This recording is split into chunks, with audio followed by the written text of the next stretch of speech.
So when 19 years old, people usually assume one of two things when I get out of this McLaren. Number one is I'm a trust fund kid and my parents bought this for me, which is so far from the truth. And number two is that I sell a course and yeah, I scam people pretty much, which is also not true. But what people don't see is the evolution from my wide body BRZ, which is my first car that I had, to a C8 Corvette, to this car.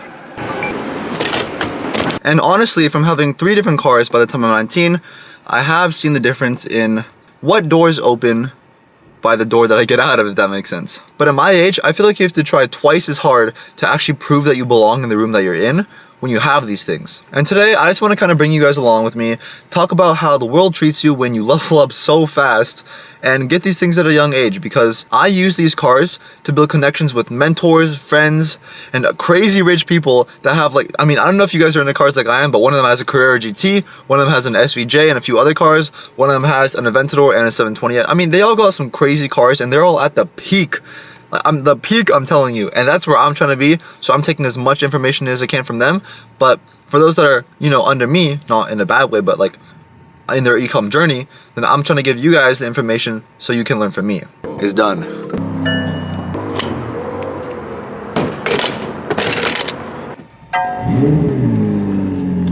I love this car, man. So as I just explained to you guys, I did not start with a supercar.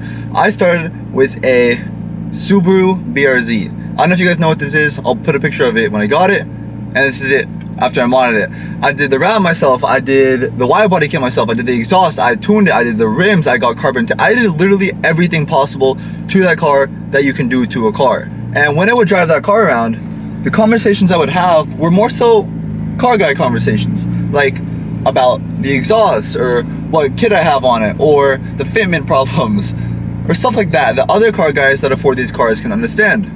But as soon as I sold that car and bought the McLaren, which is what I'm sitting in now, the C8 actually came after the McLaren. I'll explain that to you guys in a second. Then the energy kind of shifted.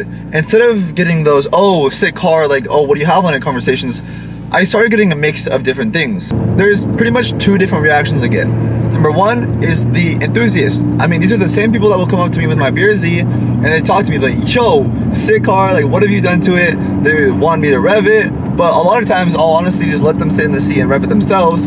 They ask me questions about the car, and I could get into 20-30 minute long conversations about the carbon tub, how well it handles, the things I have to do to it or want to do to it, right? Things like that. And I live for those conversations, man. I love those. Those are awesome. Then there's the 48% of people, which is more so jealousy. They don't want to accept the fact that I got it myself. They aren't happy that I got it myself, and they don't really like it. They try to look down on me to make themselves feel better, which is what the 2% does not do. Because the 2% that comes up to me is like, yo, that's sick, what do you do for a living? Because I want to learn from you.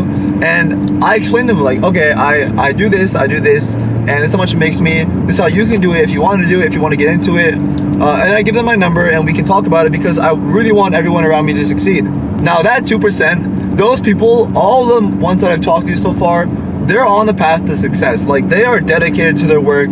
A few of them right now are starting the business model that I do, which is drop shipping. A few of them are doing other things, but we're still in contact. We talk about things, we'll go hang out sometimes.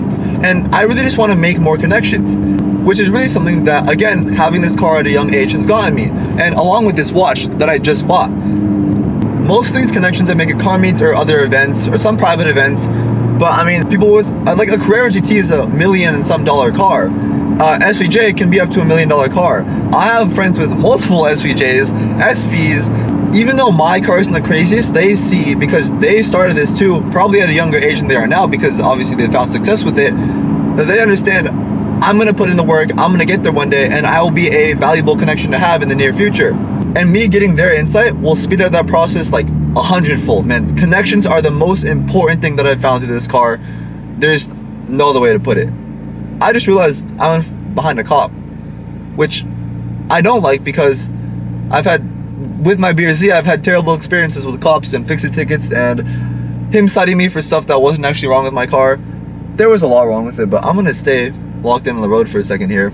Then after having this car for a bit, I wanted a daily, because this car, it still is my daily because my C8 is exploded, but I bought a C8. It was a C8 Stingray. I really wanted to put a Liberty Walk wide body kit on it. Here's a picture.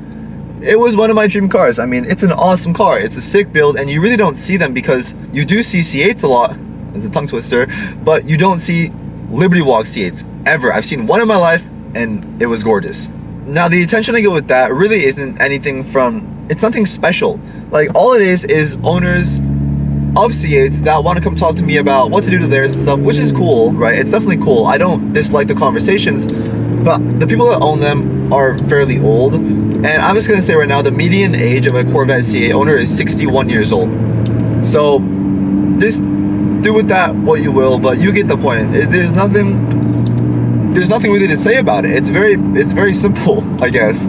It's so simple that it's weird to me that I have nothing to say about it. Now, I mentioned this a second ago, but once again, this watch, for all the places that I cannot bring my car, to all those events, to all the networking events that I go to, it's done wonders. I mean, it does what my car does when I can't have my car. Because 99% of the population, they have no clue what it is. They're like, okay, it's just a nice looking watch.